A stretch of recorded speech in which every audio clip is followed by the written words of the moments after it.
I once worked as a direct care aide for a 65-year-old woman with a developmental disability. Her daughter, who was in her 40s, worked overnights, and she needed a caretaker with medical experience to watch her overnight. When I say once worked for them, I mean I literally worked once, just this night, and you're about to hear why I never went back. The 65-year-old woman's name was Martha. Her daughter's name, who contacted me, was named Colleen. It's possible Colleen didn't have any other family to watch her and didn't want to or couldn't afford to put Martha in a nursing home.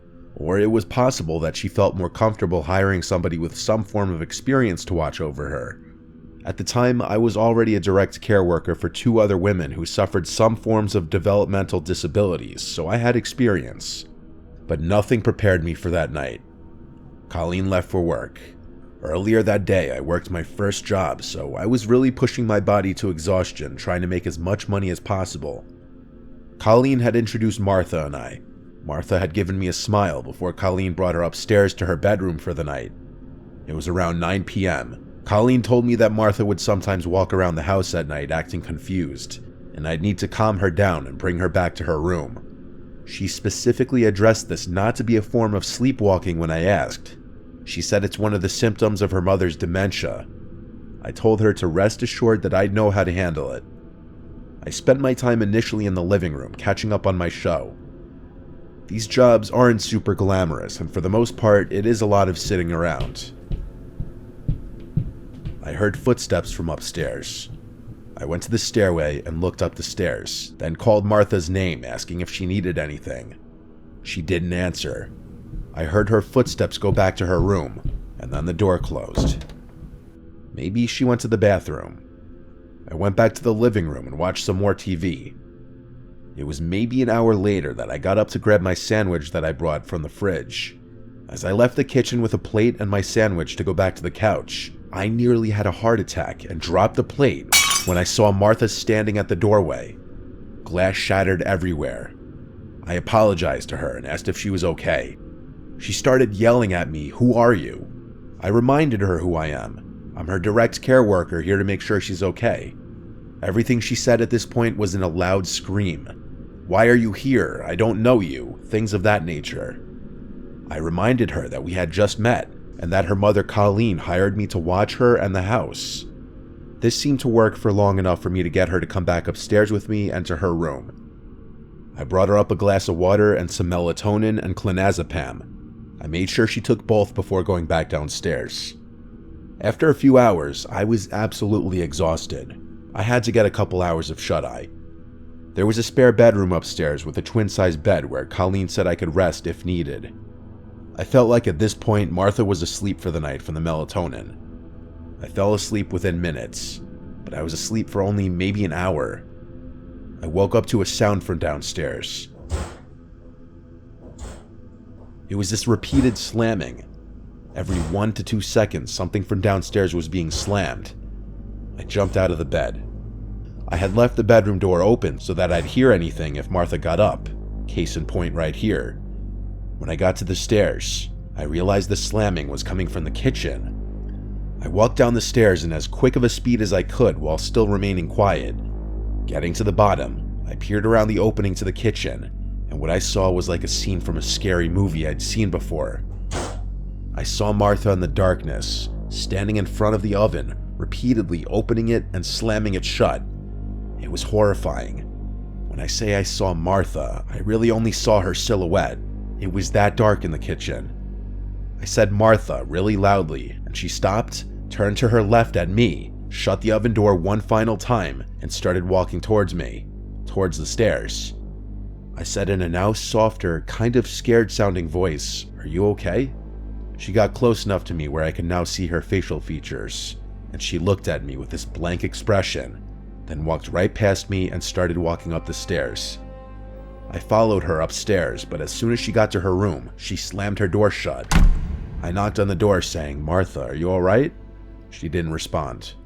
I quietly opened the door just to peek inside, and I saw Martha at the side of her bed, just standing facing the wall. I've seen a lot, but this was some pretty unsettling behavior that I feel like is the exact kind of stuff you'd see in some scary movies, like I mentioned before. I walked over to her and gently eased her into the bed. When she was laying down, I covered her, and for what I was hoping would be the final time, I said goodnight, Martha, and shut her door. I went across the upstairs to the spare room and went back to bed. I purposely tried not to fall asleep for at least half an hour just in case she'd wake up again, but I don't even know if I made it that long. All I know is I fell asleep pretty freaking quickly.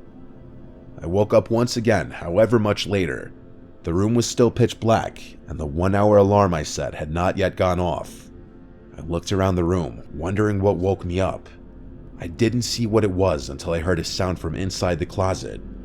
I then noticed the cracked open closet door and the black shadow of a head peeking out of the closet. Again, I almost had a heart attack. I said, "Martha." She didn't answer. I kept saying Martha a bunch of times until she pushed the door open and I saw her approaching the bed slowly. She started saying what she was saying hours ago again. "Who are you? I don't know you." As she got closer, I tried calming her down, reminding her who I am. I reached for the lamp next to the bed and fumbled with it until it turned on. Martha was holding a huge kitchen knife in her hand. At this moment, everything changed. Martha was now a threat to my life, and I had to worry about myself, not her. I screamed at this point. Martha, put the knife down. I guess my scream stressed her out because she got closer and started screaming back at me, still repeating, "I don't know you." I wasn't going to attempt to calm down a knife-wielding dementia patient. That was not in any job description. I mapped out a way to run around her in the bedroom, and I went for it. I jumped off the bed on the side further from her, and she screamed again, "Who are you?" She swung the knife at the air as I ran past her. It was a slow and weak swipe from what I saw, but nonetheless showed that she had intentions of actually using it. I got downstairs and grabbed my shoes and went outside. Instead of calling 911, I called Colleen as she requested I do if there's an issue. I was courteous in doing this because getting law enforcement involved is never doing anyone any favors. Colleen was yelling into the phone at me not to leave her, and honestly I yelled back that she attempted to kill me and that I didn't call the police. She had to leave work, of course. I stayed outside of the house, making sure Martha didn't go anywhere until Colleen returned. When Colleen went inside, Martha was back in her bed asleep. Colleen went as far as accusing me of exaggerating the whole thing until she found the knife next to Martha's bed. To not give her any more fuel to blame me for any of this, I left out the fact that I ever went to sleep. But that doesn't mean that I felt in any way I did anything wrong. Colleen even offered me that room to sleep. I never worked in that house again. Martha was a scarier patient than I'd ever dealt with in any of my jobs in my 9 years of being a direct care aide.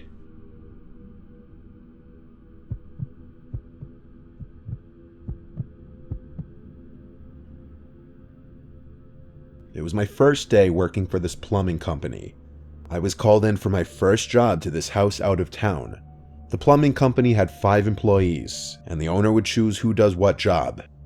I don't see it as a coincidence that I was sent to some undesirable job far away in a shitty area for my first job. The call was for a leaky pipe under the sink, which is typically the easiest, most basic job to get a call for, depending on the root cause of it. I pulled up to the house, my first ever call, and it was an absolutely disgusting looking house, completely run down as if no one had lived there for years. I went up to the house and knocked until a middle-aged man opened the door. I didn't like his aura from the start. He had this unflattering, disproportionately wide smile that made his entire face appear off-putting.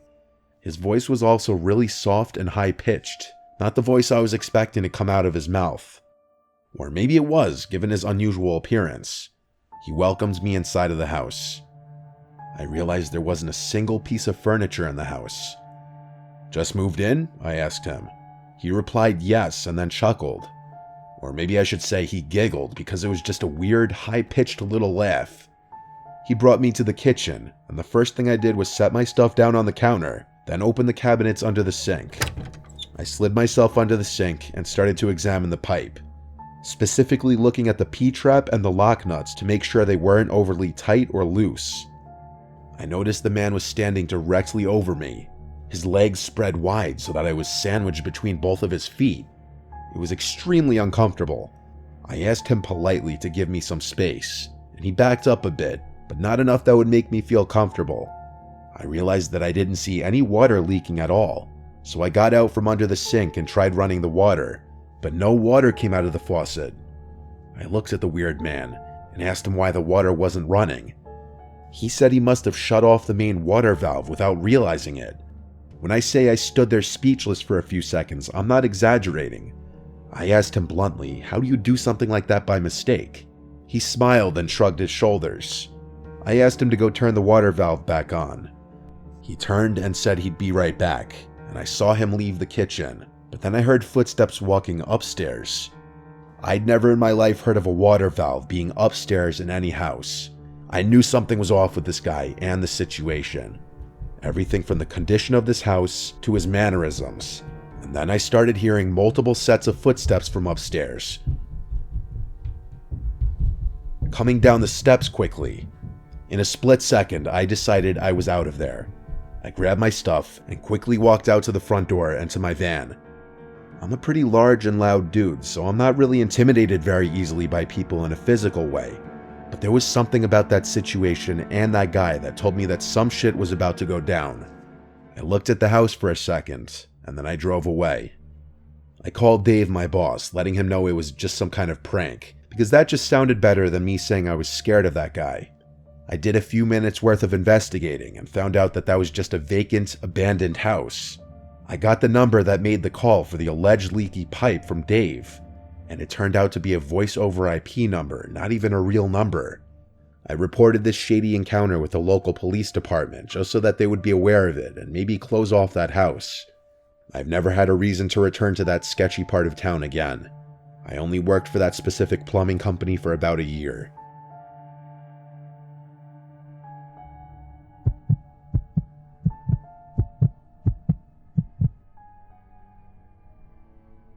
Back in 2019, I worked for Domino's. It was my first night. I was just starting out. I was only working there because I needed the money for college, supplies for my dorm, etc. And so that night I was being trained. When you're being trained, you're accompanied by the manager on your first few deliveries to see how you do and evaluate you and train you. It was late, around 8 o'clock, and we got an order. Our store wasn't electronic like they are today. We couldn't see where the locations were on a big TV. We had to go look them up on our phones for directions. We got the directions and the pizza. I still remember the order. 4 large pizzas with 2 bottles of Pib. We load them into the car, and it was my car since I was the one being evaluated. So it was me, my manager, and another trainee who I didn't know. The house we were heading towards was way out of the way in the middle of nowhere. My town was old though, so it was fairly common to go miles without anything. It took us around 15 to 20 minutes to get there. The house looked old, really old. It was an old 2-story home and it was completely run down. The wood was chipping, some of the windows had boards on them. It was not a house you'd expect people to be living in. I remember asking my manager if we had to go up there, and he told both of us yes, but that he'd come with us and hand them the pizzas and sodas. I hesitantly got out of the car and noticed that the other guy who was new was very nervous as well about walking to that front door.